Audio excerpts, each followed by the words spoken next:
మాట్లాడుతున్నావు? ఒక స్టేట్స్మెన్ లాగా రాష్ట్ర సాధకుడిగా కేసీఆర్ మాట్లాడితే వీధి రౌడీలాగా నువ్వు మాట్లాడుతున్నావు, చిల్లర భాష మాట్లాడుతున్నావు. ప్రజలు నిన్ను ముఖ్యమంత్రిగా నీకు అవకాశం ఇచ్చింది ఈ చిల్లర మాటలు వినడానిక? చిల్లర మాటలు కాదు కదా, ఈ బడి పిల్లలకు బుక్కడి అన్నం పెట్టే తెలియలేదు నీకు. ఎప్పుడన్నా నువ్వు బడికి పోయి పిల్లలతో మాట్లాడితే కదా. ఇప్పుడు నేను ఈ పిల్లలు అనాథ పిల్లలు. ఇవాళ క్రిస్మస్ పండుగ రోజు ఈ అనాథ పిల్లల పరిస్థితి ఏంది, ఆ పిల్లలతో కలిసి భోజనం చేద్దామని నేను ఇక్కడికి వచ్చాను.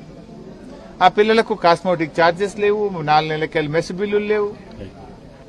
కోడిగుడ్డు చూస్తే గోటి లెక్క ఉన్నది, అది గింతంతా. నువ్వు మాట్లాడుతావు ఓ గ్రీన్ ఛానల్, ఇప్పటి నుంచి గ్రీన్ ఛానల్లో పెట్టినాయి. ఇక మొత్తం హాస్టల్లకు పైసలు బరాబర్ గ్రీన్ ఛానల్లో పడతాయా? నువ్వు పడ్డాయా గ్రీన్ ఛానల్లో పడితే మరి 4 నెలలకెళ్ళి ఎందుకు పెండింగ్లు ఉన్నది? నీ మాటలు కోటలు దాటుతున్నాయి, చేతలు గడప దాటడం లేదు. నీవు కమిషన్లు ఇచ్చే 10%, 20% ఏమో బిల్లులు ఫైనాన్స్ క్లియర్ అవుతున్నాయి. ఎస్సీ ఎస్టీ బీసీ పిల్లల బిల్లులేమో క్లియర్ గా, ఎందుకంటే పిల్లలు కమిషన్లు ఇయ్యరనే కదా నీకు 20% కమిషన్ రాదు కదా. పిల్లలకు కాస్మోటిక్ ఛార్జెస్ ఇస్తే కమిషన్లు ఇచ్చేటోళ్ళకేమో బిల్లులు ఇస్తారు, కాస్మోటిక్ ఛార్జెస్. ఈ పిల్లలు కమిషన్లు ఇయ్యలేరు కనుక వీళ్ళ బిల్లులు పడాయా? కమిషన్ల రాజ్యమేనండి ఇది.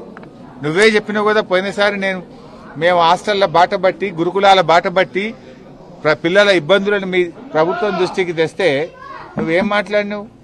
లేలే ఇప్పటి నుంచి అంతా గ్రీన్ ఛానల్, పైసలు పడకపోతే తోడకలు తీస్తాను. ఇప్పుడు ఎవరిని తోలు తీయాలి? నీ తోడకలు తీయాలి. ఇప్పుడు నువ్వు చెప్పుడు పైకి చెప్తున్నట్టు లోపలికి వెళ్ళి ఇత్తలేనట్టు నువ్వు.